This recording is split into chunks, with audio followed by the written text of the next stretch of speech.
Hi, we're here today to talk about the very early history of Christ Church in Macon. Christ Church has an incredibly rich and storied history, one that's intertwined very closely with the history of Macon itself. The city of Macon was formed in 1823. That same year, 3 Anglican parishes from Savannah, St. Simons, and Augusta gathered and decided to join the Protestant Episcopal Church that had been formed in 1789 and established the Diocese of Georgia. In 1825, the new diocese commissioned a missionary named Lot Jones to tour the state.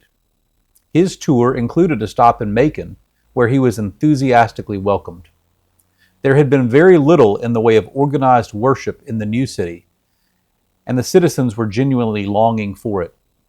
They asked Reverend Jones to return to Macon after completing his tour of the state, which he did about a month later. Here you see an ad that ran in the local newspaper announcing his return to Macon and what would, in hindsight, be the very first public worship service of Christ Church. A group of citizens met at that time on March 5th, 1825, and formally established Christ Church. They named Lot Jones as the church's first rector. It was also agreed that the church would affiliate with the Episcopal Church. This was largely because many of those in attendance were familiar and comfortable with an Anglican style of worship. The other churches in the diocese unanimously welcomed Christ Church as the 4th church in the Diocese of Georgia. Christ Church grew quickly after its creation, but that would not last for long. Roughly a year and a half after starting Christ Church, Reverend Jones suddenly, and seemingly without much notice, left Macon and returned to the Northeast.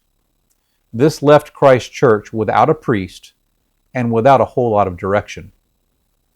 Christ Church languished for several years without a leader. Dedicated members like Dr. Ambrose Baber fought mightily for the church's survival. Dr. Baber recruited and paid for substitute clergy to visit the church on occasion, but those visits were hardly sufficient to satisfy the needs of the parish. The church lost many members during these years, partly due to the inactivity, but also due to the internal strife people had at that time between declaring independence from Great Britain while also embracing a worship style very similar to that of the Church of England. In 1830, Dr. Baber, feeling that the church was on the precipice of becoming defunct, launched an effort to reorganize and rejuvenate Christ Church. He sought pledges from members to help pay the salary for a full-time clergyman. Those efforts paid off when the Reverend Seneca Bragg agreed to become the rector in January 1833. A major goal of Reverend Bragg was the construction of a formal worship space. Christ Church had been granted a lot of land by the state in 1826. That lot had been sold during those years of inactivity, but another lot, the current lot the church occupies today, had been purchased. It was time, under Reverend Bragg's leadership, for Christ Church to officially rise from the ground.